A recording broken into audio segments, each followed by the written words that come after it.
Il existe une mutation génétique qui donne à certaines personnes des yeux de couleurs différentes. On appelle cela l'hétérochromie.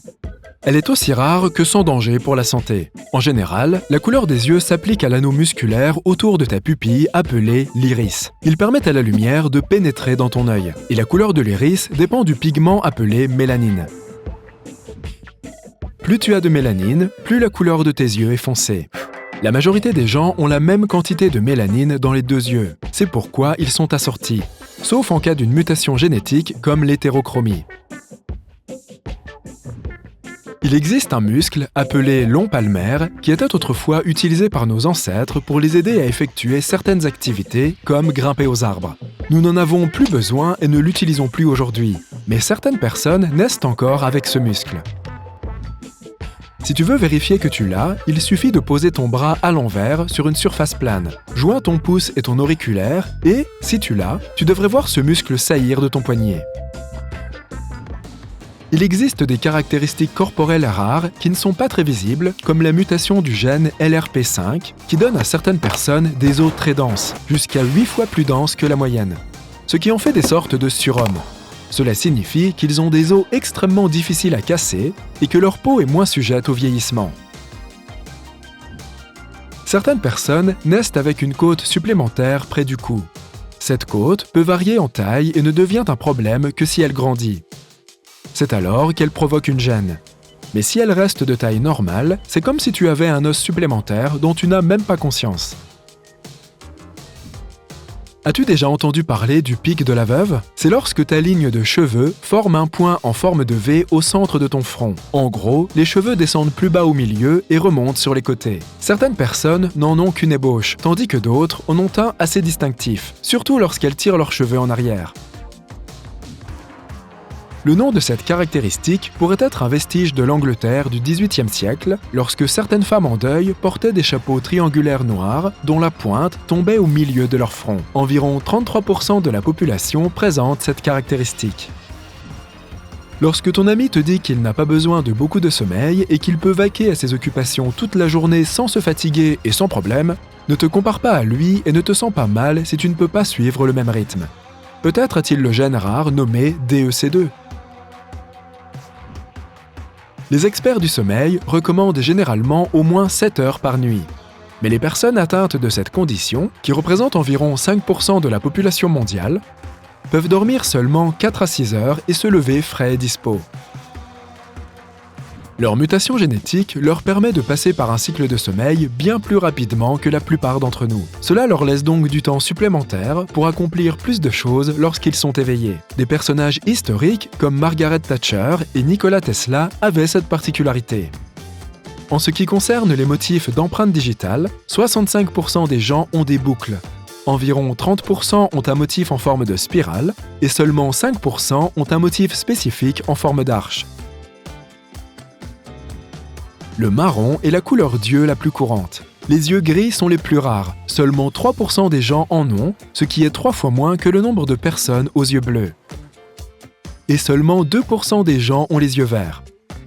La raison est que le vert n'est pas une couleur prédominante. Donc, si l'un des parents a les yeux marrons, le vert perdra très probablement la bataille génétique.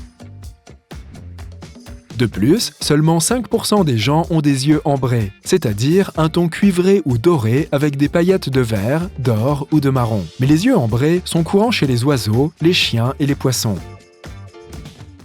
Certaines personnes ont un espace entre les dents, appelé diastème. Beaucoup de personnes célèbres en ont d'ailleurs fait leur marque de fabrique. Ce trait est plutôt unique puisque seulement 25% des personnes de différents groupes d'âge et populations le possèdent. Un quart de la population mondiale a un sens du goût extraordinaire. Ces super goûteurs ont simplement un nombre plus élevé que la moyenne de papilles gustatives sur leur langue. Ils sont particulièrement sensibles aux saveurs amères. Lorsque certains d'entre eux ont passé des tests en laboratoire, ils ont été repoussés par l'amertume de certains produits chimiques que les goûteurs moyens ne sentaient même pas. Comme ils sont sensibles à certaines saveurs, les super goûteurs évitent notamment les aliments riches en graisse et en sucre. C'est plutôt sain, mais ils évitent aussi certains légumes à cause de leur goût trop fort. A l'inverse, à peu près la même proportion de gens a moins de papilles gustatives, ce qui signifie un sens du goût diminué pour eux. Seulement 5% des gens ont un minuscule trou près de leur oreille, ce qui pourrait être la preuve qu'il fut un temps où tous les êtres vivants avaient des branchies. Ce trou supplémentaire n'a pas d'utilité particulière et il n'est pas dangereux pour la santé. Une autre condition corporelle rare est d'avoir 2 rangées de cils. Ce n'est pas un problème dans la plupart des cas. Et si tu l'entretiens correctement, cela peut même souligner tes yeux, comme l'a fait Elizabeth Taylor, qui avait cette particularité. Si ton deuxième orteil est plus long que le premier, tu as une condition spécifique appelée l'orteil de Morton. Jusqu'à 22% des gens en sont dotés. Elle tient son nom d'un scientifique de nom de Dudley Joy Morton qui pensait que le deuxième orteil plus long était un vestige de l'évolution dont on se servait pour la préhension avec les pieds. Ce qui est intéressant, c'est que la Statue de la Liberté a aussi l'orteil de Morton.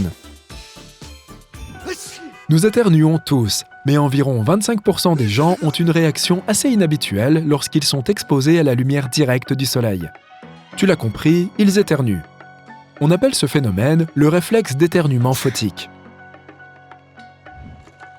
Environ 90% des gens sont droitiers, tandis que 9% sont gauchers. Et ceux qui peuvent effectuer la plupart de leurs tâches aussi bien avec les 2 mains sont les plus rares. On les nomme ambidextres. Mais d'ailleurs, pourquoi avons-nous une main dominante ? La réponse est probablement liée au fait que notre cerveau a 2 hémisphères et que garder des fonctions spécifiques d'un côté implique que les informations n'ont pas besoin d'être transmises à l'autre. Ainsi, nos gènes déterminent quelle main sera la dominante. Mais parfois, une mutation apparaît et la personne peut se débrouiller aussi bien avec les 2. 20% des gens naissent sans dents de sagesse. La plupart des gens les développent entre 17 et 21 ans. Il s'agit d'une série de molaires de rechange situées tout au fond de la bouche. Certaines personnes en ont, même si elles ne les voient pas. C'est juste qu'elles ne sortent pas et ne deviennent jamais visibles. Une radiographie peut toutefois confirmer qu'ils ont bien des dents de sagesse sous leurs gencives. Nos ancêtres, eux, avaient vraiment besoin de ces dents. Les humains d'aujourd'hui ont des mâchoires plus petites qu'avant. Certaines théories disent que c'est parce que notre cerveau a grossi et que la mâchoire a dû devenir plus petite pour lui faire de la place. De plus, comme nous mangeons des aliments cuits et que notre régime alimentaire est différent de celui de nos ancêtres, nous avons perdu ces molaires supplémentaires au cours de l'évolution. Mais certaines personnes les possèdent encore. La majorité des gens n'a qu'une seule spirale de cheveux dans le sens des aiguilles d'une montre. Mais 5% des gens ont une double couronne. Et si tu as ces 2 spirales dans le sens inverse des aiguilles d'une montre, tu es encore plus unique. Croise tes doigts. Maintenant, regarde la position de tes pouces. Lequel vient naturellement au-dessus de l'autre ? Si c'est le droit, tu es comme 50% des gens. Est-ce que ça te semble bizarre de placer le pouce gauche au-dessus du droit ? Pour 49% des gens, ce n'est certainement pas le cas, car c'est leur position naturelle. Et seulement 1% des gens placent leurs pouces l'un à côté de l'autre lorsqu'ils croisent leurs doigts. Sais-tu exactement de quel côté se trouve ton cœur ? De rares personnes l'ont sur le côté droit de leur poitrine. Il s'agit d'une anomalie rare qui n'entraîne généralement pas de conséquences problématiques.